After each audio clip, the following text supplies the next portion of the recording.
ठीक है दोस्तों, तो इधर ध्यान देंगे, लॉ में नंबर तभी मिलने जब हम क्या कर पाएंगे बाबू, लिख पाएंगे। तो लिखने की प्रैक्टिस हमें बहुत जोरदार तरीके से करनी है ना, राइट। लिखने की प्रैक्टिस कैसे करनी है सर, बहुत जबरदस्त तरीके से करनी है, क्योंकि एक बात ध्यान रखना, सीए इंटर में भी क्या है, लॉ ही है।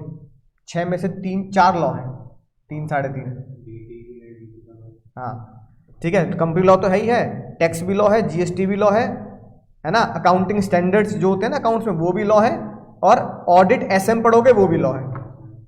तो 6 में से 4 चैप्टर क्या है, लॉ के हैं। फाइनल में भी 8 में से 5 चैप्टर क्या है, लॉ के हैं। एक तो कंपनी लॉ अलग है, डायरेक्ट टैक्स अलग है, जीएसटी अलग है, ऑडिट्स अलग है। तो मतलब अगर सीए कर रहे हो तो एक बात समझना, लॉ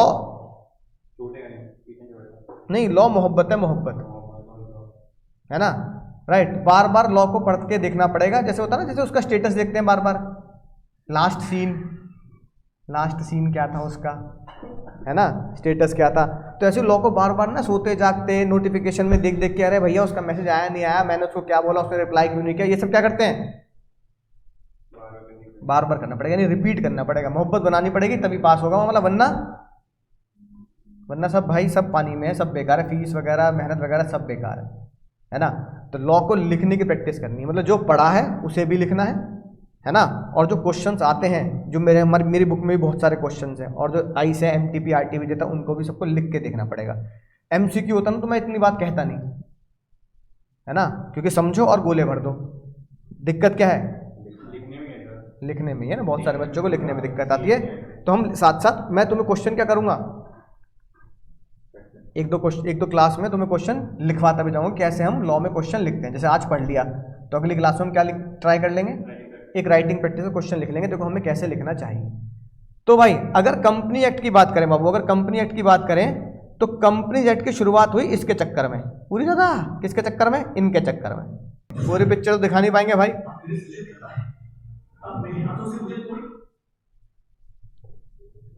यार पॉपकॉर्न हो रहा था ना, मतलब क्या मजा आता है, JBL के स्पीकर आपने लगाई रखे हैं, है ना, बिल्कुल हॉल का मजा आ रहा है ना। तो भाई इधर ध्यान देंगे सभी बालक। अब ये बताओ, अब ये भाई साहब कह रहे हैं चिट्टी हमारे रोबोट कि डॉक्टर साहब मुझे माफी, कितना बड़ा पाप कर दिया मैंने, आप मेरे सृजन करता, मतलब बनाने वाले, जिसने बनाया, सृजन किया, है ना, आप मेरे सृजन करता है। यही सबसे खतरनाक बात है आज की क्लास की, यानी कि ये है वो बंदा जिसने इसको जन्म दिया, जिसने इसको, और इसने शब्द जन्म यूज नहीं किया, क्या यूज किया है, बनाया है ना। तो जन्म वर्ड हम इसलिए यूज नहीं करेंगे क्योंकि वो जानता है कि इसने मुझे जन्म नहीं दिया, लेकिन इसने मुझे बनाया है, यानी सृजन किया यानी बनाया है। और डॉक्टर वशीकरण ने तो बनाया, किसको बनाया, चिट्टी को बनाया, चिट्टी को बनाया, और बिल्कुल अपने जैसा बनाया है कि नहीं बात। यानी एक बंदे ने एक दूसरे बंदे को जन्म दिया, जन्म देने की बजाय हम क्या वर्ड यूज करेंगे, क्रिएट किया, और अपने जैसा क्रिएट किया, है ना, राइट।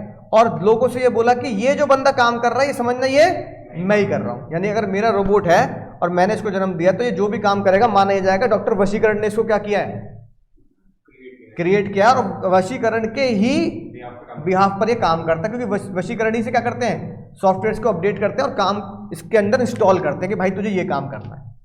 बात समझ में आई। अब ये बताओ, अगर गोली चिट्टी को लगती है, गोली आई थी ना, ये गोली आई थी ना बीच में, ये गोली है ना, तो अगर ये गोली चिट्टी को लगती है तो क्या वशीकरण मर जाएंगे, नहीं, चिट्टी मरेगा ना। अगर तार चिट्टी के काट दिए जाएं, जैसे रोबोट 1 में नहीं काट देते वो एंड में कि भाई ये तो बहुत खतरनाक चीज है भाई, है ना, इसे बंद कर दो, तो क्या वो डॉक्टर वशीकरण की नसें काट दी हैं, डॉक्टर वशीकरण ने तुम्हारी तरह इंजेक्शन लगा लिया कबीर सिंह की तरह, मोहब्बत में तुम पागल हो गए, प्रीति भाग गई, इंजेक्शन लगा लिया, तो क्या इंजेक्शन वो चिट्टी के लग गया, यानी इसका मतलब दो आइडेंटिटी सेम दिखती हैं, दो लोग सेम दिखते हैं, सेम भाषा में बात करते हैं, सेम टोन निकलती है और सेम ही दिखने में भी है, लेकिन दो अलग लोग नहीं है ना, मतलब लेकिन ये दो अलग लोग हैं, यानी कि लोग ने ये नहीं कह सकते कि तुम दोनों एक हो। एक को गोली लगेगी जुड़ो पिक्चर की तरह, दूसरा नहीं मरेगा, है ना, और एक को इंजेक्शन दे दे तो दूसरे को, है ना, ट्रीटमेंट नहीं होगा। लेकिन सब कुछ चाल ढाल रंग इवन आवाज और उसकी वॉइस भी कैसी लगती है, सेम लगती है, लेकिन दो फिर भी अलग लोग है कि नहीं है। इसी कॉन्सेप्ट को बोलते हैं सेपरेट लीगल एंटिटी। क्या बोलते हैं बाबू, सेपरेट एंटिटी। क्या बोलते हैं, क्या वर्ड बोला मैंने, सेपरेट एंटिटी बोला मैंने। क्या बोला, सेपरेट एंटिटी। अगर इस एंटिटी को डॉक्टर वशीकरण ने बनाया है तो आप बोलोगे सेपरेट एंटिटी ऑफ वशीकरण। और अगर इसी एंटिटी को, इसी चिट्टी रोबोट को हमारी गवर्नमेंट बना दे या हमारा कोई कानून बना दे, भाई ये बताओ बिटकॉइन है, बिटकॉइन भी तो करेंसी की तरह लगता है, लेकिन हमारे देश में करेंसी है नहीं ना। उसे करेंसी कब माना जाएगा, जब हमारी गवर्नमेंट उसे लीगलाइज कर देगी, तभी तो मानेंगे ना करेंसी। पुराना 2000 का नोट या पुराना 500 का नोट वो बैन हो गया ना, लीगल टेंडर नहीं रहा, डिमोनेटाइजेशन, है ना, तो उसको करेंसी हम दोबारा कब मानेंगे, जब हमारी गवर्नमेंट उसे दोबारा एक्सेप्ट कर ले। तो हमारे देश में कहा जाता है भाई बिटकॉइन, हम क्या, हमारे देश में बिटकॉइन एज अ करेंसी को यूज नहीं किया जा सकता क्योंकि उसका कोई करता धरता नजर नहीं आता, क्योंकि सॉफ्टवेयर बेस्ड कुछ मामला चलता है, वो है कि नहीं बात। तो ऐसे ही अगर किसी भी चीज को हमारा देश का लॉ या हमारे देश की गवर्नमेंट लीगलाइज कर दे तो उसे बोल देते हैं लीगल। क्या बोल देते हैं। अब इस चिट्ठी को अगर मैं लीगलाइज कर दूं एक कानून के द्वारा, तो मैं इसको separate entity created by law बोलूंगा, या separate entity created by government बोलूंगा। ओ भाई होश में आ रहे नहीं यार, समझ में आई ना बात। अब क्योंकि इसी लीगल एंटिटी को जन्म देने के लिए हमारे देश ने, अंग्रेजों ने बनाया था, पहला लॉ बनाया अंग्रेजों ने 1881 में। कब बनाया बाबू, एग्जाम में पूछे नहीं कि ज्ञान की बात है ना।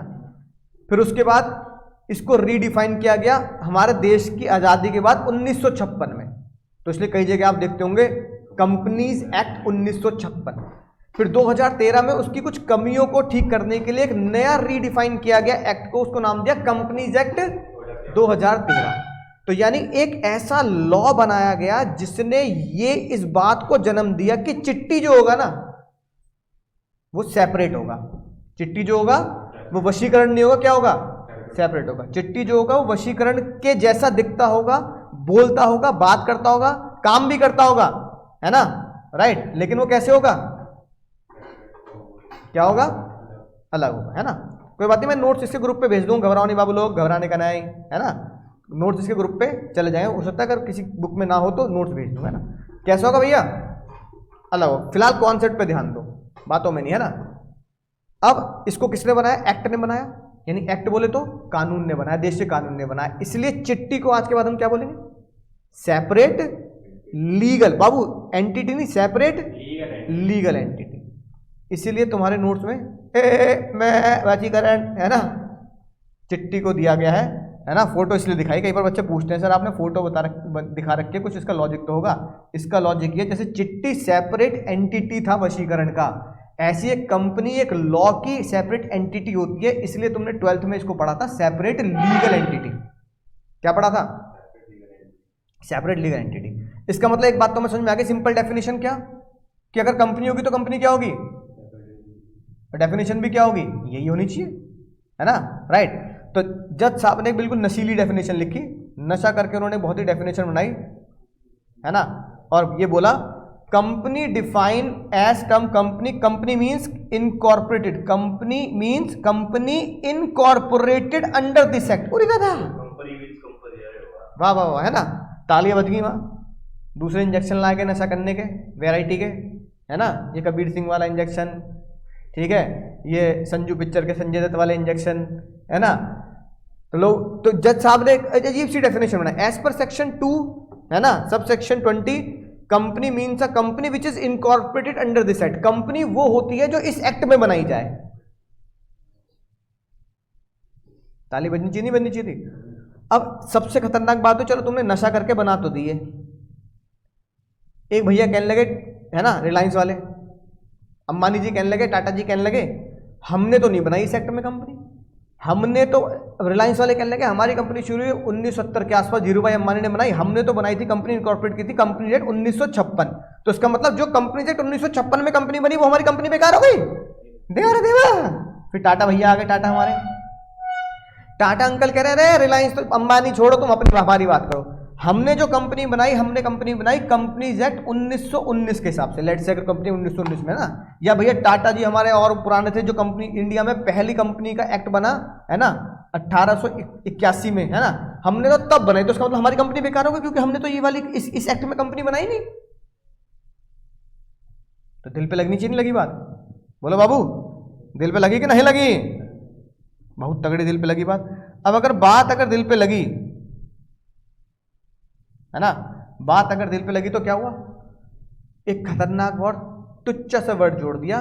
Company means a company which is incorporated under this act और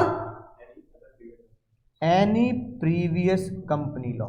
अब चाहे वो 1956 वाला हो, है ना, बोलो भाई, चाहे वो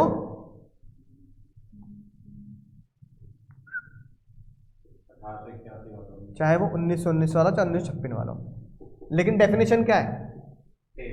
सेम नहीं, सस्ता नशा। डेफिनेशन क्या है? बेकार। मतलब किसी को बताओ भैया मैं लॉ पढ़ रहा हूं, है ना, कंपनी एक्ट पढ़ना शुरू कर दिया, तो उसको बोलोगे कंपनी, उसने बोला भाई कंपनी क्या होती है? भाई कंपनी का मतलब वो होता है जो इस एक्ट में बन जाए। भाई रसगुल्ले का मतलब वो होता है जो गुल्ले चाशनी में डूब जाए। जलेबी का मतलब वो होता है जो गोल गोल चाशनी में जो डुबो के बनते हैं ना मीठे। पहले तो गुल्ले बनते हैं भाई, उसे रस में डुबोया जाता तभी तो रसगुल्ले होंगे, है ना। तो पहले तो गोल गोल गुल्ले बनते हैं ना, उस पर दही डाल दो, दही गुल्ले बन जाएंगे, है कि नहीं बात? तो भैया सामने वाला बेइज्जती करेगा नहीं करेगा? साइंस वाले तो बेइज्जती करते हैं, अबे टुच्ची चीज पढ़ रहे हो तुम यार, तुम तो टुच्चा ही रहो पढ़ रहे हो, है ना। फिर भैया आखिरकार हमें पुराने जमाने में जाना पड़ा, अंग्रेजों के पास ही जाना पड़ा। घूम फिर के कहाँ है भाई? ये बहुत बुरी लगती है मुझे बात। तुम कहने हो कंपनी एक्ट 2013 आजादी का इंडिया का लॉ है, फिर भी डेफिनेशन कहां से ले रहे हो? भाई अंग्रेज चले गए हमारे देश में, सॉरी थैंक यू और कानून छोड़ गए, है ना भाई, मुझे तो यही पता है ना। सॉरी थैंक यू और हमारे देश में क्या छोड़ गए?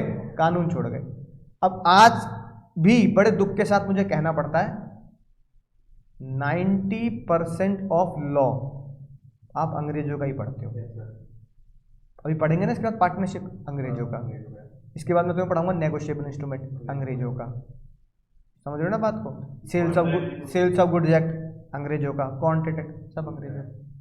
बताओ यार, मतलब आजादी के इतने साल बाद भी नए एक्ट को डिफाइन करा तुमने कंपनी एक्ट 2013 इंडियन एक्ट, तो भी तुम क्या कर रहे हो? फिर अंग्रेज, फिर हमारे देश में जन्म हुआ एक बहुत ही महान रैपर यो यो हनी सिंह। किसका नाम हुआ? यो यो हनी सिंह। हनी सिंह ने अपनी वो स्पेलिंग बदल ली। हनी सिंह ने बोला हनी में मजा नहीं आ रहा, हैनी लगाऊंगा। ओ को क्या बना दिया? ए। HONEY को उसने HANEY कर दिया। तो हमने कोई बात नहीं भैया, है ना।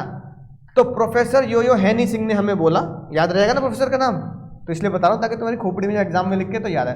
प्रोफेसर यो यो हनी सिंह ने हमें समझाया कि कंपनी की डेफिनेशन असली मैं बताता हूं। तो उन्होंने बोला कंपनी इज आर्टिफिशियल, 11वीं से रट रहे हम, company is artificial person created by law, separate legal entity, perpetual succession, common seal. 5 चरित्र जहां मौजूद हो जाएं, दुनिया की कोई ताकत उसे कंपनी कहने से नहीं रोक सकती। कितने चरित्र मौजूद हो जाए? बोलना जरा मेरे साथ। Incorporated association, artificial person, separate legal entity, perpetual succession, common seal. इसका मतलब अगर एक एक करके इनको डिकोड करें, एक एक करके इनको डिकोड करें, तो सेम डेफिनेशन मार्शल ने दी, जिसको आपको याद करने की जरूरत नहीं है कि आर्टिफिशियल पर्सन इंटेंजेबल होगा, लॉ के द्वारा बनाया गया होगा। किसके द्वारा बनाया गया होगा? ये तो लिखा है क्रिएशन ऑफ लॉ। ये मैंने तुम्हें बता दिया कि अगर चिट्टी को वशीकरण ना बनाकर कौन बना दे? हमारे देश का कानून बना दे, तो हम चिट्टी को बोलेंगे सेपरेट लीगल एंटिटी। लेकिन क्योंकि चिट्टी को वशीकरण ने बनाया तो हम उसे बोल देते सेपरेट एंटिटी, है ना। लॉ बना देगा तो क्या बोल देंगे? Separate legal entity. तो प्रोफेसर हनी सिंह की याद कर लो, बहुत है। बात समझ में आ गई ना। अब सर जो प्रोफेसर हनी सिंह ने डेफिनेशन दी, ठीक है बाबू, प्रोफेसर जो हनी सिंह ने डेफिनेशन दी, हमने उनके 5 चरित्र को बहुत तगड़ा डिकोड किया। क्या किया? और तुम्हारे जीवन का पहला केस लॉ भी डिकोड हुआ, है ना। क्या? अब सुनना ध्यान से, बहुत खतरनाक बात। लॉ की एक खास बात है, लॉ बनता इसलिए क्योंकि कुछ लोचा हुआ होता है, इसलिए बनता है। भाई क्रिमिनल लॉ इसलिए बना क्योंकि एक ने दूसरे का मर्डर कर दिया। बात समझ में आ रही है ना। सिविल लॉ इसलिए बना, जो तुम और मैं पढ़ते हैं, हम कौन सा लॉ पढ़ते हैं? सिविल लॉ, यानी व्यापार करने वाला लॉ। इसलिए हमारे बुक का भी नाम क्या होता है? Business law. बिजनेस लॉ इसलिए बना क्योंकि व्यापार में धोखाधड़ी होती है। भाई मैंने तुम्हें पढ़ा दिया, तुमने फीस नहीं दी, या तुमने एडवांस फीस दे दी और मैंने तुम्हें पढ़ाया नहीं, तो इसमें कोई क्राइम नहीं है, पर धोखाधड़ी तो है। क्राइम का तो मतलब होता है जो क्रिमिनल एक्ट में पढ़ के पता लगे कि भाई किडनैपिंग करना क्राइम है, ड्रग्स बेचना क्राइम है, चोरी करना क्राइम है, मार पिटाई करना क्राइम है। मैं कह रहा हूं मैंने ना मार पिटाई करी, ना चोरी करी, कुछ भी नहीं किया, इसने पैसे दिए, मैं नहीं लौटा रहा। जज ने कहा यार अगर ये क्राइम नहीं है तो एक अलग से लॉ बनाएंगे जिसे आप अकाउंट की भाषा में बैड डेट बोल देते हैं। तो उसके लिए क्या बना? Business law. इसके लिए क्या बना बाबू? बिजनेस लॉ बना। तो इसका मतलब लॉ का जन्म क्यों होता है? हमने पिछले जन्मों में क्या किया होगा? कुछ पाप सही बात, बिल्कुल सही है ना। लोचेबाजी मतलब सही है, पाप किया, और पाप भी कैसा किया है? बिजनेस में पाप किए। कैसे पाप किए भाई? मैंने एडवांस ले लिया, तुम्हें पढ़ाया नहीं, भगा दिया, मेरा बिजनेस का पाप हो गया। अब तो पाप है तो भुगतने तो पड़ेंगे भाई, कर्म है तो कर्म का फल तो झेलना पड़ेगा भाई। गीता में लिखा अच्छे करोगे अच्छा मिलेगा, बुरे करोगे तो बुरा, बुरा झेलना पड़ेगा, है ना। अब उसको झेलने के लिए क्या किया गया कि तुम बाद में भगवान तुम्हें झिलाता रहे, वो अलग बात है। हम कानून बना के झेलने को क्या करते हैं? तुम्हें डराते हैं। तो कानून बेसिकली पता क्यों बनाया गया है? डराने के लिए। और आसान भाषा में बोलो, डराने के लिए। क्रिमिनल लॉ है इसलिए हम चोरी चकारी मर्डर सीसीटीवी कैमरे देख के बचते हैं। क्रिमिनल लॉ नहीं होता तो एटीएम लूटो, बैंक लूटो आराम से। सिविल लॉ है, बिजनेस लॉ है, इसलिए बैड डेट करने से बचते हैं कि भाई मैं बच्चों से फीस एडवांस ले लूँ और लॉ पढ़ाऊँ ना, तो बच्चा कोर्ट में जाएगा, लड़ेगा, है ना, बदनामी होगी, न्यूज़पेपर में छपेगा, तो बड़े बड़े लोग डरते हैं। कल को बेईमानी कर ले मुकेश अंबानी, अनिल अंबानी, है ना, तो भाई नाम आ जाएगा नहीं आ जाएगा? देश के इतने बड़े जिसके इकोनॉमी डिपेंड करती है जिनके ऊपर, वो भाई ऐसे चिंदी चोरी वाले काम कर रहे हैं, है ना। तो इस लोग डरते हैं बदनामी से और सजा से, इसलिए क्या बनाया जाता है? लॉ बनाया जाता है। तो सिविल लॉ के तहत जब बनाया जाता है तो वो जो खतरनाक काम होते हैं ना, उन खतरनाक काम को जो दो लोग मिलकर करते होते हैं, भाई मैंने क्या किया, मैंने तुम्हारी फीस मार ली और तुम्हें पढ़ाया नहीं, तो जज ने मेरे डिसीजन दिया या तो फीस लौटाओ या पढ़ाओ, और साथ में इनको कुछ एक्स्ट्रा हर्जाना भी, तो बेचारे स्ट्रेस में बहुत रहे हैं, कंपनसेशन, है ना। इसको बोलते हैं बाबू केस लॉ। क्या बोलते हैं? Case law.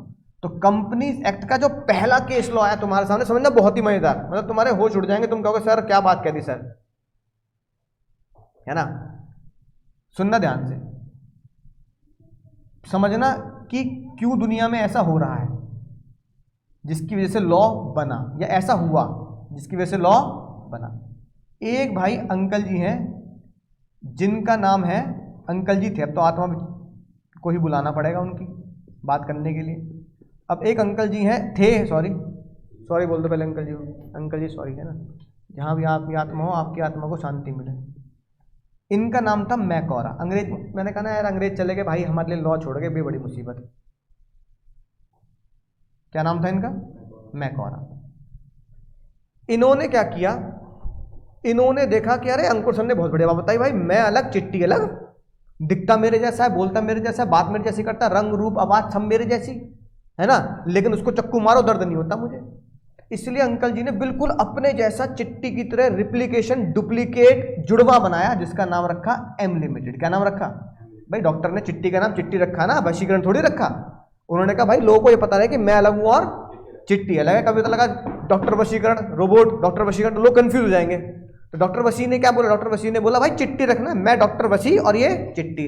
मैकॉरा ने बोला मैं मैकॉरा और ये एम, मैं मैकॉरा और ये एम। लेकिन कुछ खतरनाक लोग होते हैं जिन्हें अपने नाम से बहुत प्यार होता था, वो लिख देते हैं भैया मैं इसका नाम रखूंगा मैकॉरा लिमिटेड। अपने नाम का ही क्या कर दिया? सेपरेट एंटिटी क्रिएट कर दी। क्रिएट हो गई भाई, बिजनेस बढ़िया चल रहा था, लकड़ियों का बिजनेस करते थे, ठीक है, लकड़ियों का बिजनेस करते थे। यहां इनका भाई एसेट साइड में क्या आएगा बैलेंस शीट की? स्टॉक आ जाएगा। स्टॉक आ गया भाई, है ना। अब जब स्टॉक वगैरह आया तो यहाँ पे इनकी लायबिलिटी वगैरह भी आ गई। अब क्योंकि लकड़ियों का ही बिजनेस था, एक ही स्टॉक था, तो भाई ये बताओ अगर मारुति कंपनी कार का बिजनेस करते उनके स्टॉक में क्या होगा? गाड़ियाँ ही होंगी, बाकी कैश और बैंक, बस दो चार डेटर वेटर हो गए। अब गाड़ियों की वैल्यू ज़्यादा होगी तभी तो डेटर की वैल्यू होगी, लेकिन स्टॉक से ज़्यादा डेटर होते नहीं। ऐसा तो है नहीं कि स्टॉक मेरा 1 करोड़ का, डेटर मेरे, है ना, 50 करोड़ के हो गए, इतना मार्जिन तो नहीं होगा, चाहे तुमने पिछले साल भी क्या किया हो, उधार में बेचा हो। अब मान लो स्टॉक आ रहा था भाई उनका 1000 करोड़ का, कितने करोड़ का? हाँ, बड़ी बड़ी फिगर लेते हैं ना, खोपड़ी में बढ़िया बात जमती है। अब मैं ले लूँ ना यार, स्टॉक आ रहा था 1 लाख रुपए, छोटे लोग टुच्चे लोग हैं, ठीक है, तो समझ रहे हो ना। इसलिए अकाउंट्स में भी क्या होता है ना, बड़े बड़े अमाउंट लेने में मजा आता है, ठीक है। जब देखा होगा अकाउंट्स वाले भैया एंड में लिखते हैं ऊपर फिगर्स इन CR, तो खोपड़ी चौका करोड़ों की बात चल रही है भाई, है ना। तो भाई तो स्टॉक आ रहा था 1000 करोड़ का। अब मैकओरा को चिंता हुई कि भाई अगर स्टॉक जो है बेचारा मेरा खराब हो गया, जल गया, गल गया, बाढ़ आ गई, बारिश आ गई, दीमक लग गई, है ना, इसका इंश्योरेंस करा लेता। हम भी तो इसलिए कराते हैं भाई मेडिकल इंश्योरेंस, बीमार हो गए, ये हो गया, हॉस्पिटल में चले गए तो क्या होगा, पैसा कौन भरेगा? मैकओरा ने बहुत ही ईमानदारी से अपने स्टॉक का इंश्योरेंस कराया। क्या कराया? ठीक है। अब एक कंपनी थी, उसका नाम था northern assurance limited company, northern insurance, है ना। अब जब उन्होंने इंश्योरेंस कराया बाबू, तो ध्यान सुनने बात, इंश्योरेंस वालों ने कहा बिल्कुल सही बात है सर, आपका इंश्योरेंस कर देंगे, हम आपका पूरे 1000 करोड़ का इंश्योरेंस कर दे रहे हैं। अब 1000 करोड़ के इंश्योरेंस के लिए भाई प्रीमियम तो भरना पड़ेगा। तो मैकओरा ने बोला कितना प्रीमियम भरते? उन्होंने कहा सर 10-10 करोड़ का प्रीमियम जाएगा हर साल। तो मैकओरा ने इंश्योरेंस कंपनी को क्या दे दिया? प्रीमियम दे दिया। मान लो चलो यार 100 करोड़ ले लेता, 100 करोड़ का इनिशियल प्रीमियम दे दिया कि 100 करोड़ ले लो, 1000 करोड़ को कवर कर लो, है ना। अब 100 करोड़ के लिए 1000 करोड़ के लिए 1000 करोड़ का प्रीमियम थोड़ी दिया जाता है कि नहीं बात। भाई गाड़ी है, मान लो तुम्हारे घर में स्कूटी है, बाइक है, अब गाड़ी तुम्हारी 10 लाख की है, अरे तो इंश्योरेंस जाता है बस 15-20 हज़ार का ही, इंश्योरेंस थोड़ी लाख रुपए का दे दोगे, ठीक है। तो 100 करोड़ दे दिए, इंश्योरेंस कर दो। भाई नॉर्दर्न एश्योरेंस कंपनी ने क्या किया? इंश्योरेंस डन कर दिया बाबू। इंश्योरेंस क्या कर दिया? बना दिया, हो गया डन मामला। अब भैया इंश्योरेंस होने के बाद रात को भाई आग लग गई। उरी दादा क्या हो गया भाई? गोडाउन में आग लग गई भाई, लपटे लपटे उठ रही हैं भाई पूरे गोडाउन में। खबर पहुंची मैकओरा को, मैकओरा बेचारा छाती पीट पीट कर रो रहा, भैया मेरे गोडाउन में आग लगी, मेरी कंपनी में आग लग गई है, रोने लगा बेचारा। अब कांजीलाल मेहता की तरह, याद है ना OMG1 देखी थी हमने, उसने निकाली जमीन खोद के चाबी। याद आई बात कि कितने ही का स्टॉक जल जाए घबराने का नहीं, क्योंकि सारे स्टॉक का पैसा कौन देगा? इंश्योरेंस कंपनी देगी, नॉर्दर्न इंश्योरेंस देगी।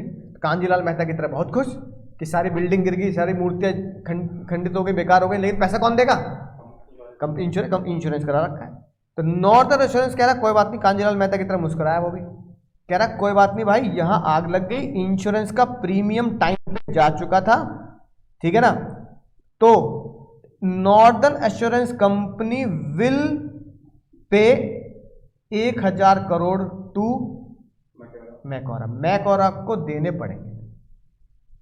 बात समझ में? नॉर्दर्न एश्योरेंस कंपनी ने मैकओरा को इशू। अब सुनो ध्यान से, एक और बात तुम्हें बताता हूं मैं। ये जो मैंने तुम्हें कहानी बताई ना बाबू, भाई ये कहानी नहीं है, होश में सुन रहे हो? कहानी नहीं है ये, कहानी मत बोल देना आज के बाद इसे, वरना चप्पल निकाल के पिटाई हो जाएगी तुम्हारी। नहीं, इसे बोलते हैं फैक्ट्स। अभी तक मैंने तुम्हें जो बताया ये क्या था? बच्चों को लगता कहानी होगी सर, किताबों में पढ़ ली होगी, भाई कहानी नहीं है, असली असली बातें हैं, है कि नहीं बात? फैक्ट्स। तो जो असल बात होती है उसे क्या बोलते हैं? फैक्ट्स। फैक्ट समझ गए क्या हुआ? अब आता है मुद्दा। क्या मतलब? लड़ाई। तो जो लड़ाई होती है उसे बोलते हैं इशू। तो इशू ये था कि Northern Assurance company denied to pay 1000 crore to मैकओरा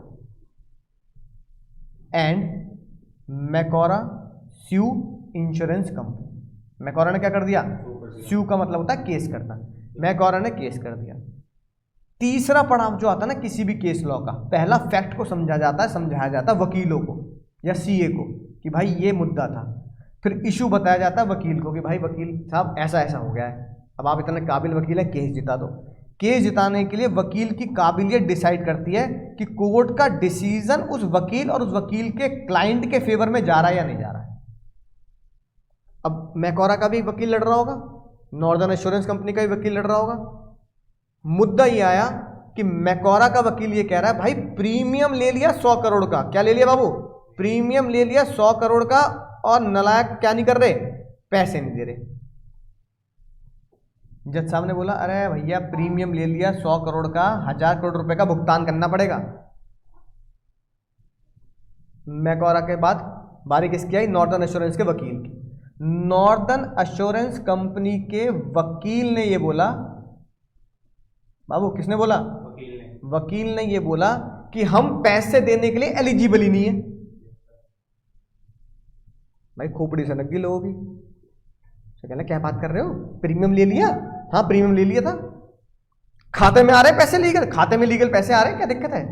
अरे तो तुम्हारे प्रीमियम ले ले, तुम्हारे खाते में रिफ्लेक्ट हो रहे हैं 100 करोड़ रुपए as a premium of stock, तो फिर क्यों नहीं दे रहे 100 करोड़ रुपए। नॉर्दर्न एश्योरेंस कंपनी के खतरनाक वकील ने ऐसी खतरनाक बात बोली कि जिसकी वजह से मैकॉरा की आत्मा आज भी भटक रही है। कहीं मिल जाना तुम्हें उल्टी लटकी हुई पेड़ पर, ये मत कहना कि सर इंग्लैंड में मिलेगी इंडिया में नहीं मिलेगी। अरे पढ़ तो इंडिया में रहे हो, तो पता लगा यहीं सुन रहे हो कहीं। मैकॉरा भैया बहुत पीले पीले दांत दिखा रहा, मेरी बात सुन के है, ऑनलाइन वाले भी वहां मुस्कुरा रहे हो, बहुत दांत दिखा रहे तुम। स्क्रीन विजिबल है भी हूँ भैया, स्क्रीन इज विजिबल, यहाँ चल रही है इसलिए स्क्रीन सबको विजिबल है। भाई पैनिक कर देंगे, है ना, बात समझ में आई। अब सुनो ऐसे खतरनाक वर्ड क्या बोले जिसकी वजह से मैकॉरा की आत्मा भटक रही है। वकील साहब ने बोला इंश्योरेंस किसका हुआ, स्टॉक का हुआ, सुन लो बात, सुन लो ना, इंश्योरेंस किसका हुआ, इंश्योरेंस हुआ स्टॉक ऑफ मैकॉरा लिमिटेड, ठीक है। मैकॉरा ने भी बोला हाँ भैया लिमिटेड। मैकॉरा लिमिटेड, एम लिमिटेड क्या है, सेपरेट लीगल एंटिटी, यानी कि एम लिमिटेड चिट्टी है कि नहीं है बाबू, एम लिमिटेड चिट्टी है ना, चिट्टी का तुमने इंश्योरेंस करा लिया, हाँ चिट्टी का तुमने इंश्योरेंस कराया, स्टॉक का इंश्योरेंस कराया, एम लिमिटेड है, अच्छी बात है। जिसका इंश्योरेंस कराया है उसने प्रीमियम भरा ही नहीं है। भाई लोगों के पैर के नीचे कहावत चलती है ना, पैर के नीचे जमीन सरक जाना, भाई लोगों के होश उड़ गए, क्या बोल रहा है वकील, इतना खतरनाक वकील था वो। उसने बोला चिट्टी मैकॉरा लिमिटेड के स्टॉक का इंश्योरेंस हुआ है, पर पेमेंट आज तक एम लिमिटेड ने नहीं की। चिट्टी सेपरेट है या नहीं है, जब चिट्टी सेपरेट है तो चिट्टी का इंश्योरेंस हो रहा तो पैसा भी कौन भरेगा, लेकिन पैसा किसने भरा, भाई खोपड़ी खुजा रहे लोग, भाई फिर से बोलिए फिर से बोलिए, तुम बोलते ना भैया सर ये वाला कॉन्सेप्ट फिर से बता देना जरा, लोग वहां ताली बजा बजा के कह रहे हैं भाई फिर से बोलिए, समझ में नहीं आई बात। सोचो जिंदगी में अगर पहला केस जिसका हुआ होगा उसको तो होश ही उड़ गए होंगे, है कि नहीं बात। मैकॉरा के होश उड़ गए, मैकॉरा कह रहा क्या बोल रहा भाई, क्यों नहीं दिया प्रीमियम, प्रीमियम तो भरा है, देखना ये जा रहे पैसे। इंश्योरेंस कंपनी ने जब पासबुक निकाली तो पासबुक में लिखा था पैसे किसकी जेब से गए हैं, पासबुक मैकॉरा ह्यूमन बीइंग की जेब से गए हैं। तो इंश्योरेंस किसका होना चाहिए था, ह्यूमन बीइंग का। इंसान की जेब से पैसा गया तो इंसान की जेब का इंश्योरेंस होना चाहिए था, और इंश्योरेंस किसका हुआ है, नॉन लिविंग सेपरेट एंटिटी का, तो पैसा कौन देगा,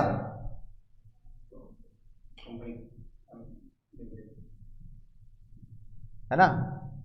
बाकी फिर लोगों ने बोल दिया मैकॉरा रेस्ट इन पीस, फिर मैकॉरा क्या हो गए बेचारे, रेस्ट इन पीस हो गए, आज तक भटक रहे हैं वो, इसलिए भटक रहे हैं, इसलिए हंसने का नहीं दर्द को समझने का, पता लगा मिल गए तुम्हें, बहुत असर आता है, समझ में आ गई बात, क्या लोचा है।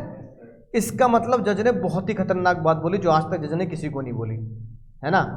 जज साहब ने बोला सेपरेट लीगल एंटिटी इतना खतरनाक कॉन्सेप्ट है कि अगर सेपरेट लीगल एंटिटी को जन्म दे दिया, अगर तुमने एम लिमिटेड को जन्म दे दिया तो एम लिमिटेड अपने नाम से ही खाते बनाएगी, अपने नाम से ही एसेट खरीदेगी, अपने नाम से इंश्योरेंस कराएगी। तो M limited should have insured itself by own name, अपने नाम से। अब अपने नाम से इंश्योरेंस कराओगे तो M limited should have also pay insurance premium by own name, नहीं मिले। हाँ इसका मतलब अगर एम लिमिटेड का इंश्योरेंस हुआ है तो पेमेंट कौन करेगा, एम लिमिटेड के खाते से ही जाने चाहिए, और जिसके खाते से पैसे गए हैं उसका कोई नुकसान ही नहीं हुआ। समझ में बात, कौन हारा, मैकॉरा लूज द केस। इसलिए बेचारे की आत्मा आज तक भटक रही है। तो इसके लिए मैं एक हिंदी डायलॉग तुम्हें बताता हूँ, है ना, ये राज की बात याद रखेंगे। जिसने जिसने जिसने प्रीमियम भरा उसका लॉस नहीं। और बाबू क्या, जिसका लॉस है उसने आज तक प्रीमियम ही नहीं दिया। तो इंश्योरेंस कंपनी वाले कह रहे हैं कि लॉस की भरपाई तो उसकी करेंगे ना जो प्रीमियम दे। भाई मेरी गाड़ी है तो मेरी गाड़ी के नुकसान की भरपाई तो तभी होगी ना जब अंकुर प्रीमियम देगा। तो अंकुर के नाम की गाड़ी है तो प्रीमियम भी किसके नाम से जाएगा, अंकुर के नाम से आएगा। और अगर भैया मैं मेडिकल इंश्योरेंस में अगर मैं बीमार हुआ तो प्रीमियम भी मेडिकल किसके नाम से आना चाहिए था, अंकुर के नाम से, है कि नहीं बात समझ में आई। तो इसीलिए जज ने बोला सेपरेट लीगल एंटिटी यूं ही हवा में मत बनाने लेना। सेपरेट लीगल एंटिटी सर मैं अपने नाम से अलग कंपनी बनाऊंगा। अरे भाई कंपनी लॉ पढ़ लेना पहले, कितनी खतरनाक बातें लिखी हैं, उसको ज्ञान है ना खोपड़ी में डाल के बनाना है सेपरेट लीगल एंटिटी कि मैं अंकुर हूं अब सेपरेट लीगल एंटिटी। जैसे हमारी कोचिंग देखो, हमारी कोचिंग आरकेजी प्राइवेट लिमिटेड है सेपरेट लीगल एंटिटी, और पराग सर और मैं अलग है। तो अगर पैसे तुमने फीस किसको दी है, आरकेजी को दिया ना, तो केस आरकेजी के ऊपर होगा, मेरे ऊपर नहीं होगा। कभी सोचो लॉ नहीं पढ़ाओगे आपके ऊपर केस करेंगे, गलत जवाब। लॉ नहीं पढ़ाऊंगा तो केस इसके ऊपर होगा, आरकेजी के ऊपर होगा, है ना, बात समझ में आई ना। तो मेरे ऊपर डायरेक्ट केस नहीं हो सकता क्योंकि तो आपने कॉन्ट्रैक्ट किससे किया है, आपने कंपनी लॉ के अंदर साइनिंग किसके साथ हुई है, आरकेजी के साथ हुई। सेपरेट लीगल एंटिटी के ऊपर केस चलेगा। अब क्या कहता है, रिलायंस ने अगर तुम्हारे साथ कोई धोखाधड़ी कर दी तो मुकेश अंबानी पे थोड़ी केस हो जाएगा, रिलायंस पे केस करोगे तुम, बात समझ में आई। यही सेपरेट लीगल एंटिटी खतरनाक मजा, बेचारा केस हार गया। अब जज ने कहा भाई इसको थोड़ा सा विस्तार में लिख के बता देते हैं। केस समझ में आ गया, फैक्ट समझ में आ गया, डिसीजन क्या हुआ, decision Macaura lost the case as company M limited did not paid premium for the insurance. Company ने कभी प्रीमियम भरा ही नहीं था। बोलो समझ के, समझ आ गया सर दीदी क्या आगे बोलो, मजा आया सर ओ भाई। अब समझ में तो आता, मजा भी आता लॉ पढ़ने में, लिखने में समस्या आती है। देखो लिखने में क्या लिखा है, केस लॉ, किसका case law, separate legal entity का केस लॉ। इंश्योरेंस करा लिया, एम ने फिर इंश्योरेंस मांगा, ये मुझे एग्जाम में लिखना है जो मैं हाईलाइट कर रहा हूं ये वर्ड।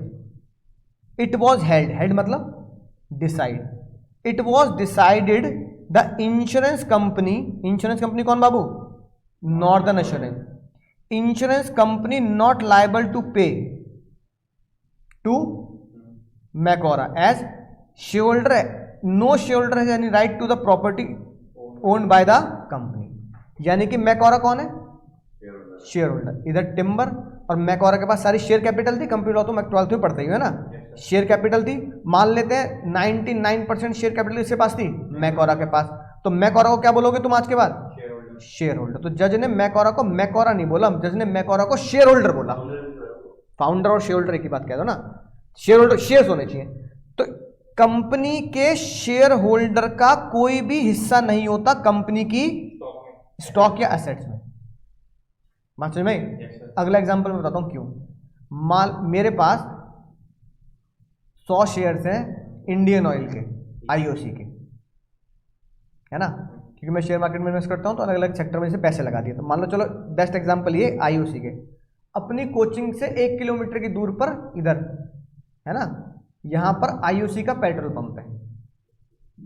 तो पेट्रोल पंप मेरा हो गया, पेट्रोल छोड़ो, पेट्रोल की एक मशीन ले लेता हूं मैं, लटक गया मशीन पे जाके, शेयर होल्डर हूं मैं भर, और ये मेरी मशीन है, ऐसे मेरे नाम पे चलेगी। तो मैं अगर इंडियन ऑयल कॉरपोरेशन का शेयर होल्डर हूं और मान लो इंडियन ऑयल कॉरपोरेशन के मैंने शेयर ले रखे 1000 करोड़ के, और ये पेट्रोल पंप पे मान लो 100 करोड़ की लागत का, तो 1000 करोड़ के शेयर लेने का मतलब ये नहीं कि मेरे 10 पेट्रोल पंप हो गए। क्यों, मैकोरा, क्यों, कंपनी एक्ट 2013 क्या लिखा है, if share holder has the entire share capital even 99%, मान लो इंडियन ऑयल कॉर्पोरेशन की 1 लाख करोड़ की वर्थ है, असेट्स हैं, और मैंने इंडियन ऑयल कॉर्पोरेशन के 99% शेयर ले रखे हैं, तो 99,000 करोड़ का मालिक हूं मैं इंडियन ऑयल कंपनी के अंदर, तो भी पेट्रोल पंप मेरा नहीं हो सकता। रीजन मैकोरा क्या, even shareholder has the approximate entire share capital in the company, still shareholder has no interest in the assets of the company। Share holder का कोई पर्सनल अधिकार नहीं है कंपनी की एसेट पर। तो मेरे पास अगर आईओसी के शेयर है 5 करोड़ 10 करोड़ 100 करोड़ के, तो पंप मेरा नहीं हो गया वो, और ना पंप की कोई मशीनरी मेरी हो गई। ये लिखी बात।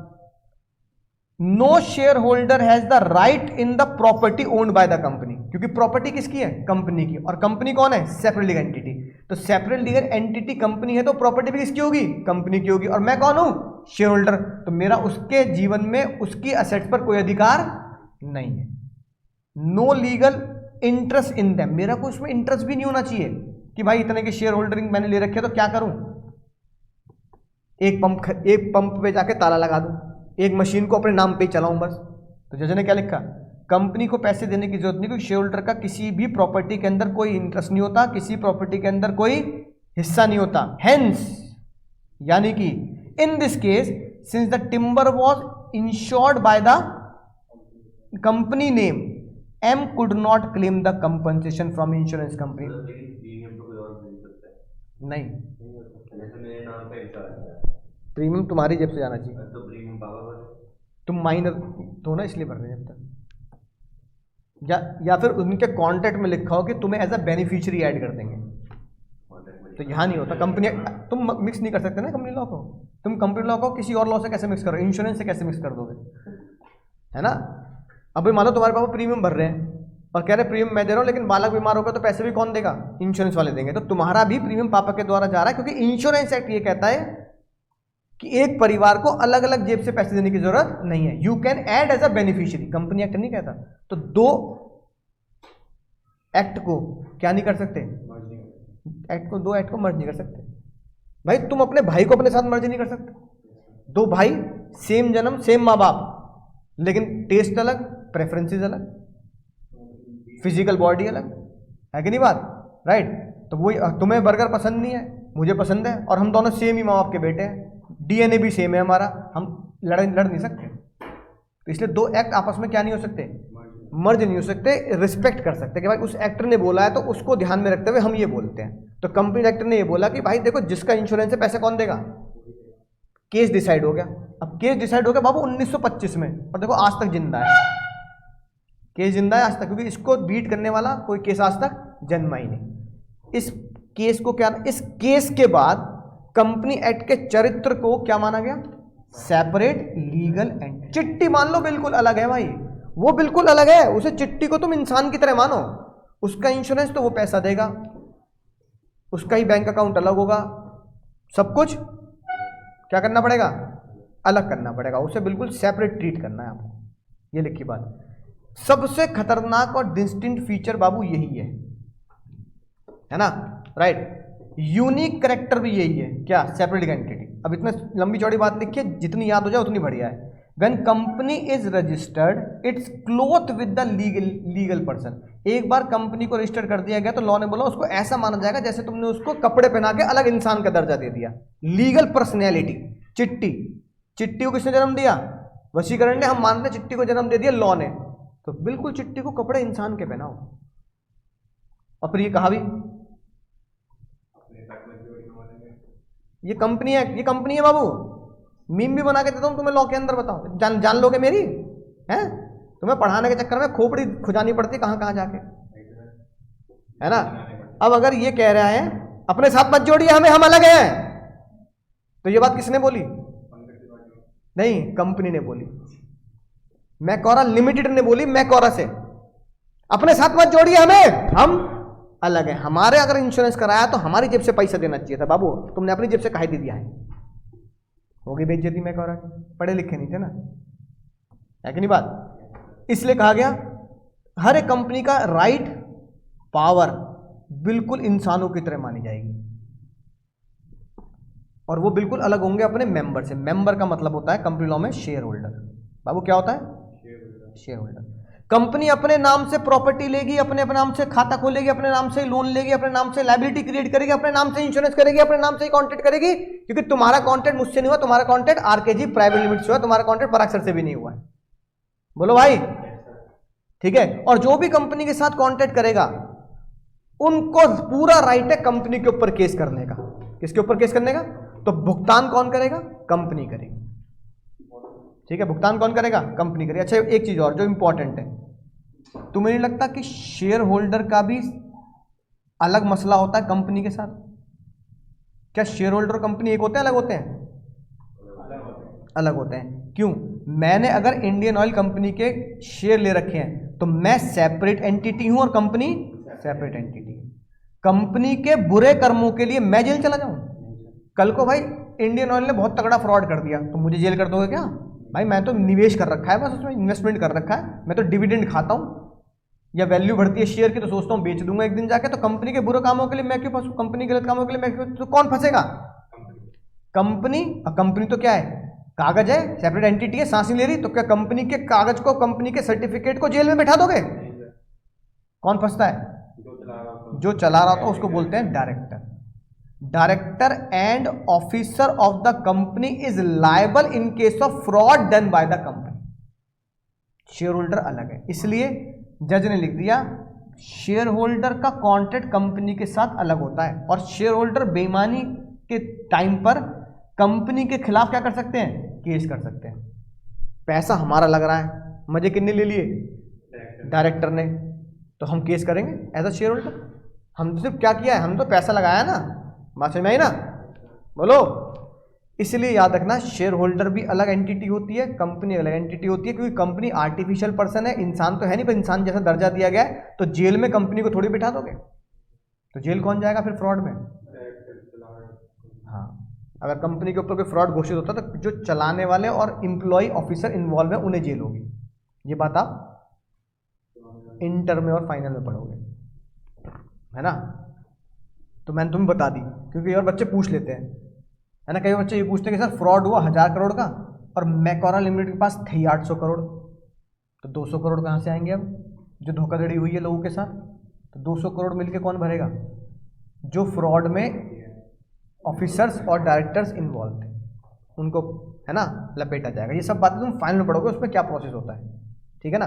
फिलहाल ये बता दिया कि इसका मतलब आज हमें पता लग गई, कंपनी बिल्कुल अलग है, कंपनी को चलाने वाले सेपरेट होते हैं, कंपनी के शेयर होल्डर अलग होते हैं, कंपनी के साथ डील करने वाले भी अलग होते हैं। तो कंपनी जो कुछ करेगी किसके नाम से करेगी? तो company is capable of owing enjoying is property by its by its, बाबू क्या लिखा है? ओन नेम, है ना? ये लिखी बात। Share holder are not the owner of the company property. Share holder कौन था? मैकोरा।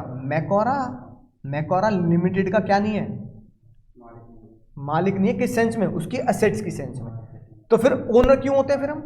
Y we are owner, why share holder are called owner, why share holders called owner? जब उनकी एसेट्स में मेरा कोई हिस्सा ही नहीं है तो फिर मैं ओनर क्यों? तो फिर भी मैं उस नॉन लिविंग का ओनर क्यों हूं? तो इन्वेस्ट कर दिया मैंने उनके, उसमें पैसा लगा दिया, तो मुझे ओनर क्यों बोला जा रहा है? ओनर का तो मतलब जब है ना, जब इंडियन ऑयल की एक पंप तो मेरा हो।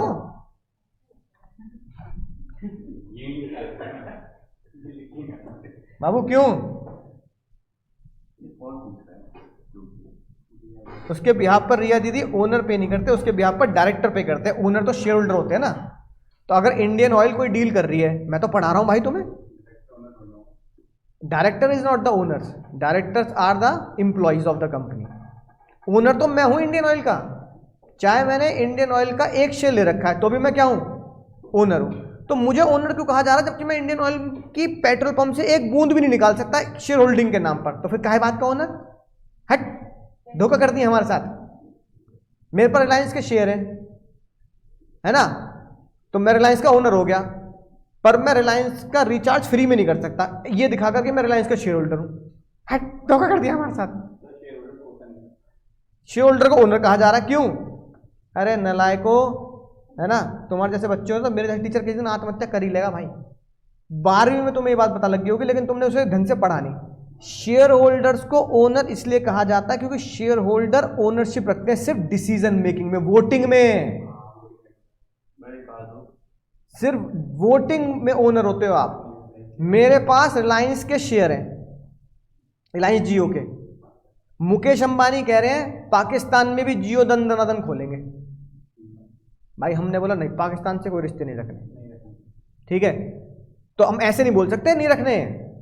कंपनी लॉ ये कहता है फालतू मत बोलो, वोटिंग रूम में आ जाना। जनरल मीटिंग होती है, उसे बोलते हैं एनुअल जनरल मीटिंग। क्या बोलते हैं? एजीएम। एजीएम में आ जाना, वोटिंग करेंगे।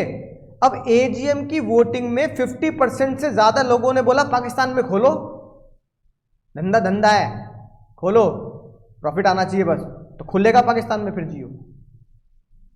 और 50% ज्यादा लोगों ने क्या बोल दिया, ऐसे कैसे खोल दोगे, चलो पाकिस्तान छोड़ो, श्रीलंका की बात कर लेते हैं, चलो बस, है ना, वहां तो कोई पॉलिटिकल मसला भी नहीं है ना, दोस्त है हमारा नेपाल और श्रीलंका, दोस्त हो गए भाई। नेपाल में जियो खोलो, 50% वोटिंग आ गई कि भैया नेपाल में जियो नहीं खुलेगा, तो फिर नहीं खुलेगा, उसका कोई मसला नहीं है। वोटिंग में ओनर हूं मैं, असेट्स में ओनर नहीं हूं। तो जियो के किसी भी सिम पे मेरा अधिकार नहीं है, जियो के किसी भी आउटलेट पे मेरा अधिकार नहीं है, जियो किसी भी रिचार्ज पे मेरा अधिकार नहीं है। सिर्फ अधिकार किसका है? I am the owner in the decision making, that's all, बस। और किसी चीज में मैं कंपनी का ओनर नहीं हूं। हाँ, रिलायंस वाले कह रहे हैं हम यूपी में प्लांट खोल रहे हैं, मैन्युफैक्चरिंग यूनिट, बस सेम ओनर, वोटिंग कर दो, बस खत्म बात। इसका मतलब आई एम द, ये शायद तुम्हें अब आज पहली बार पता लगी ये बात। चलो आज सभी बच्चे कह रहे हैं ऑनलाइन वाले भी, सर आज आपने हमारी आंखें खोल दी। हमें लगता था शेयर होल्डर तो मालिक होते हैं, 12वीं वाले भैया ने बताया शेयर होल्डर हमारे क्या होते हैं, मालिक होते हैं। पर मालिक होते हैं सिर्फ किस में? वोटिंग में, डिसीजन में, असेट्स में मालिक नहीं हुआ। समझ गए? ये लिख की बात है ना, समझ गए ना बात। ये सेपरेटली का एंटिटी ने बताई बात। अब देखो एक ही चरित्र कितना खतरनाक है, एक ही चरित्र ने कितनी खतरनाक बातें बताई। मैं अलग, कंपनी अलग, मेरे नाम से सब कुछ अलग होगा, कंपनी के नाम सब कुछ अलग होगा। मैं शेयर होल्डर हूँ, कंपनी सेपरेट एंटिटी है, तो कंपनी बिल्कुल अलग होगी। शेयर होल्डर का कोई अधिकार नहीं होता कंपनी के एसेट में, शेयर होल्डर सिर्फ ओनर होता, सिर्फ किसके लिए? वोटिंग के लिए। तो 5 बातें तुम्हें पता लग गई आज, है ना, 5 बातें पता लग गई। बाकी चरित्र बिल्कुल आसान है। गुड्डू भैया क्या क्या कहते हैं? और अच्छा मुन्ना भैया है यार, मैंने देखा नहीं ना, आई एम सॉरी यार, ठीक है। तो मुन्ना भैया ने क्या बोला? मुन्ना भैया ने क्या बोला? हम अमर हैं। अब मुन्ना भैया अमर हो ना हो, लेकिन कौन अमर है? 12th में पढ़ा था नहीं पढ़ा? Company is artificial person created by law having separate legal entity, perpetual succession मतलब जीवन अनंत काल। टाटास की पुश्तों ने टाटा को जन्म दिया था अंग्रेजों के जमाने में, दोराब जी टाटा। ऊपर वाले को अल्लाह को प्यारे हो लिए, क्या टाटा बंद हो गई? उनके पोते के बेटे रतन टाटा, वो बेचारे स्वर्गवासी हो गए, अल्लाह को प्यारे हो लिए, क्या टाटा बंद हो गई? धीरूभाई अंबानी ने रिलायंस को जन्म दिया, धीरूभाई अंबानी अल्लाह को प्यारे हो लिए, क्या रिलायंस बंद हो गई? That is called perpetual succession. Share holder यानी कि मेंबर, शेयर होल्डर जिए मरे इससे कोई फर्क नहीं पड़ता, कंपनी जिंदा रहेगी, सालों तक जिंदा रहेगी। इसका मतलब बताओ जन्म किसने दिया? जन्म किसने दिया? लॉ ने। तो मारेगा भी कौन? तो मारे भी किसके द्वारा जाएंगे? लॉ से। जो जन्म देगा भैया उसी का ही, वही मरने का भी इंतजाम करता है ना, वहीं से मरण होता है। सीता मैया कहां से आई थी? धरती से। कहां से आई थी? हाँ, तो कहां से आई? इंसान से जन्म हुआ नहीं, कहां से आई थी वो? धरती से। इसलिए तो एंड में धरती में गई, क्योंकि उनको और कोई तरीका ही नहीं है ना मारने का, यानी उनको शरीर को निकालने का वहां से कोई तरीका है ही नहीं। राम जी का जन्म इंसान से हुआ, इसलिए वो, किशन जी का जन्म इंसान से हुआ, इसलिए वो इंसानी तरीके से मरे। लेकिन सीता जी का जन्म कैसे हुआ? धरती से, इसलिए वो धरती में समा गई। यही कॉन्सेप्ट कंपनी कहता है ना। मैं तो कोई धार्मिक पार्ट नहीं दे रहा, ये मैं कंपनी का पार्ट दे रहा हूं। यही कॉन्सेप्ट कंपनी कहता है जन्म किसने दिया? अगर धरती से जन्म हुआ है तो मरण भी धरती के द्वारा ही होगा। ऐसी जन्म अगर लॉ ने दिया है तो कंपनी का मरण भी लॉ से होगा। और जब तक लॉ उसे ना मार दे तब तक कंपनी क्या रहती है बाबू? अमर, यानी कि परपेचुअल सक्सेशन। शेयर होल्डर जिए मरे कोई फर्क नहीं पड़ता, धीरूभाई अंबानी नहीं रहे कोई फर्क नहीं पड़ता, रतन टाटा जी नहीं रहे कोई फर्क नहीं पड़ता, है ना। इनफाइनाइट जीवन होता है आपका, क्योंकि कंपनी आर्टिफिशियल पर्सन है, उसे लॉ ने जन्म दिया था, लॉ ही उसका अंतिम संस्कार करेगा, और जब लॉ अंतिम संस्कार करता है तो उसे बोलते हैं लिक्विडेशन। सीए फाइनल में आप पढ़ेंगे इस कॉन्सेप्ट। बोलो, ये आया भाई तुम्हारा सितंबर 2024 में क्वेश्चन बन के,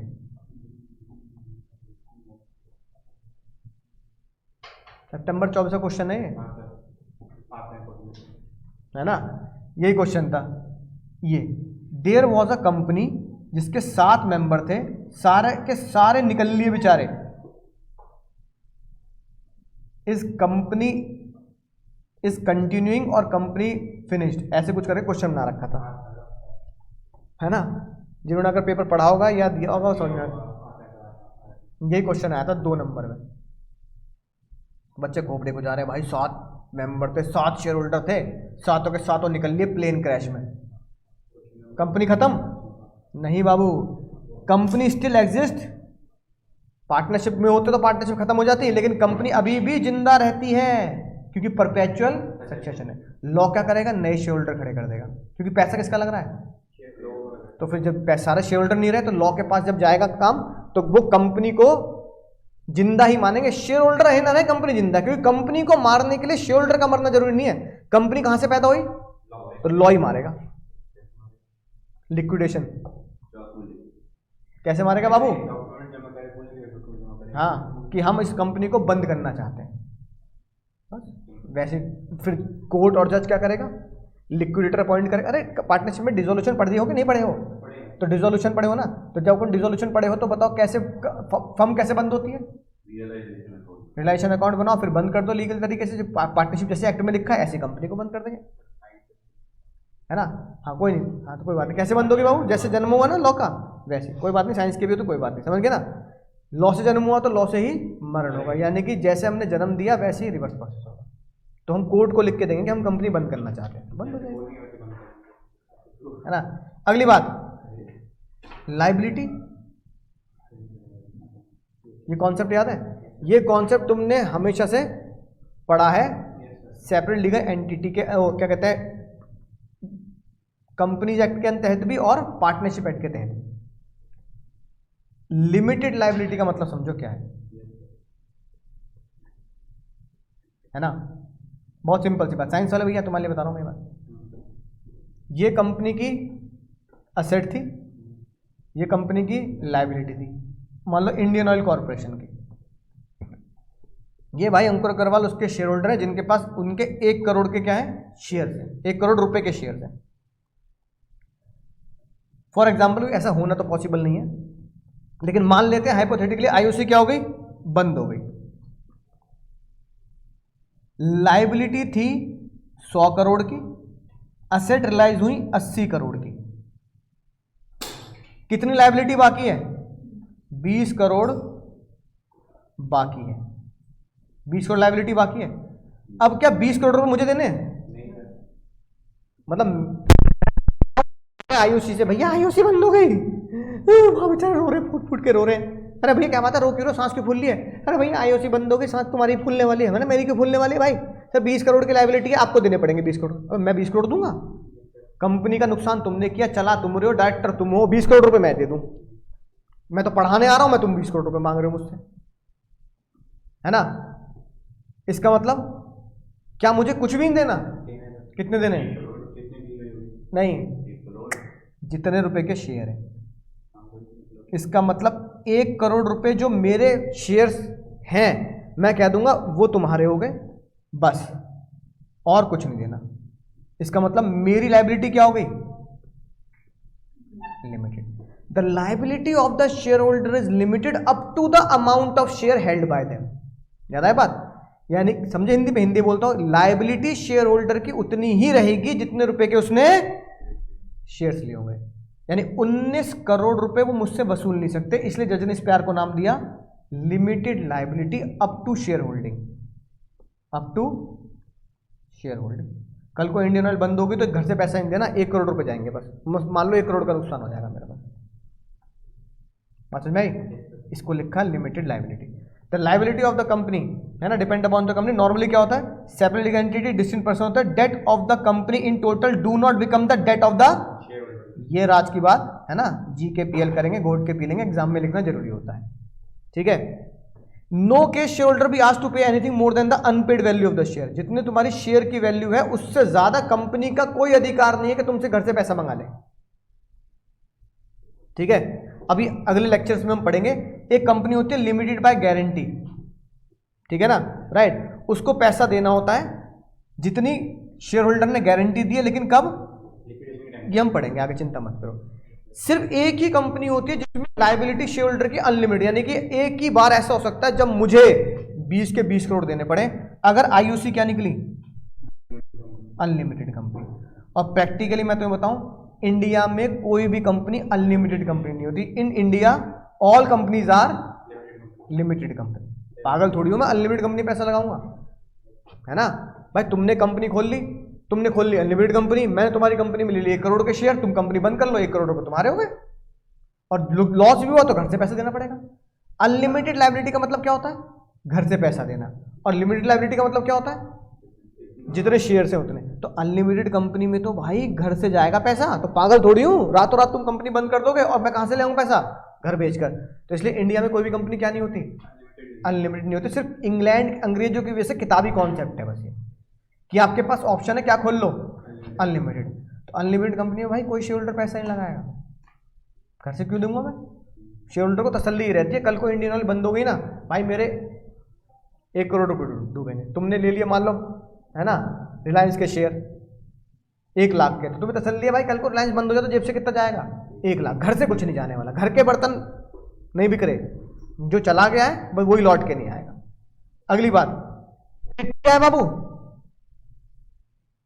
आर्टिफिशियल, यही तो सेपरेट लीगल एंटिटी का जन्म यही तो है। सेपरेट लीगल एंटिटी भैया इसलिए ही है क्योंकि चिट्टी कौन है, आर्टिफिशियल। और लीगल वर्ड क्यों लगाया, क्योंकि जन्म किसने दिया, लॉ के द्वारा जन्म हुआ है लॉ से। अब देखो सेम बात रिपीट है जो सेपरेट लीगल एंटिटी में पढ़ा, it is created by law. ये देखो कंपनी सेपरेट लीगल एंटिटी है, खुद के नाम से प्रॉपर्टी लेगी, खुद के नाम से बैंक, खुद के नाम से लायबिलिटी, खुद के नाम से लोन। कंपनी और कंपनी के शेयर होल्डर का जब भी क्या होगा, रिश्ता जुड़ेगा, तो शेयर होल्डर कंपनी के ऊपर केस कर सकते हैं, कंपनी शेयर होल्डर के ऊपर केस कर सकती है। कंपनी वो सारे काम कर सकती है जो एक नेचुरल पर्सन कर सकता है, सिवाय कुछ चीजों को छोड़कर, जैसे विवाह। अब ये थोड़ी रिलायंस वेट टाटा ऐसे थोड़ी है। फिर मुकेश अंबानी जी कह रहे हैं अपने लड़के की शादी में 10,000 करोड़ इकट्ठे कर दिए, टाटा के साथ शादी कर रहे हो, हैं रिलायंस वालों की लड़की है, टाटा का लड़का है, ऐसा थोड़ी होगा।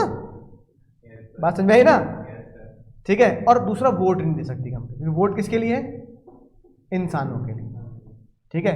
तो नेचुरल पर्सन की तरह ही कंपनी सारे काम करेगी, कुछ कामों को छोड़कर। जैसे कंपनी जेल नहीं जा सकती, कंपनी शपथ नहीं ले सकती, कंपनी शादी नहीं कर सकती, कंपनी वोटिंग नहीं कर सकती, लेकिन इसके अलावा बाकी सारे काम कंपनी कर सकती है, जैसे असेट्स खरीदना, कॉन्ट्रैक्ट करना, है ना, लाइबिलिटी क्रिएट करना, ये सारे काम कर सकते हैं।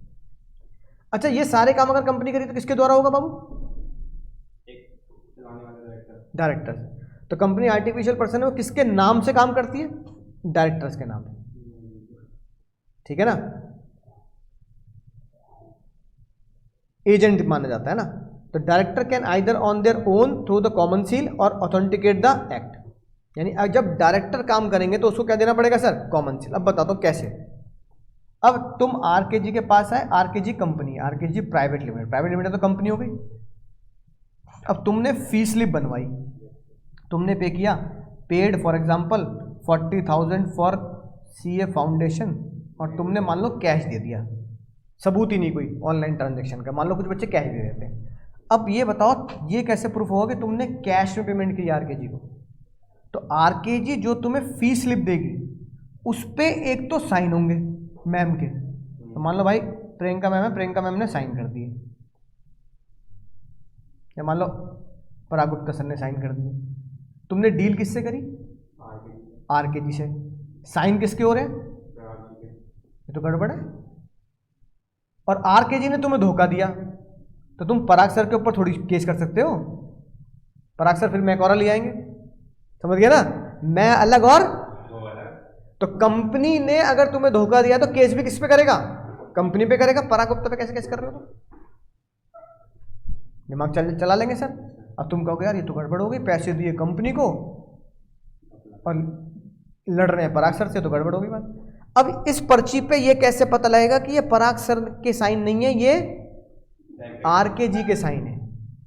पराग सर तो डायरेक्टर है, ये डायरेक्टर के साइन नहीं, आरके जी के साइन है। तो पराग सर के नाम और साइन के ऊपर लगानी पड़ेगी आरके जी की stamp. This stamp is called common seal. Stamp लगते ही जज ये मान लेगा the sign is of the company not the individual Parag Gupta. Sign is of the company not the Priyanka. Priyanka कह रही मैं अपनी तरफ से कोई डील नहीं कर रही, मैं आरके जी की तरफ से कर रही, तो कंपनी लॉ कहता सील लगा आरके जी की। सील मतलब स्टैंप, मोहर। इसलिए कॉमन सील का चलन है। कॉमन सील को ही सिग्नेचर ऑफ द कंपनी बोला जाता है। क्या बोला जाता है बाबू? तो कोई भी डॉक्यूमेंट अगर साइन करोगे तो उस पर कंपनी की स्टैंप लगवा लेना आरके जी से। बोल देना मैम से, मैम मैं आरके जी से पढ़ रहा हूँ ना, तो आरके जी की स्टैंप लगा के दो। हाँ, मैं अंकुर सर से नहीं पढ़ रहा ना, मैं पराग गुप्ता सर से पढ़ रहा, मैं किससे पढ़ रहा हूँ? मैं आरके जी के पढ़ रहा हूँ। तो आरके जी से मैंने कांटेक्ट किया है, आरके जी से डील की है, ये सबूत कौन देगा? आरके जी देगा। तो आरके जी की स्टैंप से सबूत बनता है, आपके साइन से, पराग सर के साइन से कुछ नहीं होता। तो स्टैंप लगा के मिलेगा, तो मैं घबराना मत, फीस स्लिप है कि नहीं बात? राइट।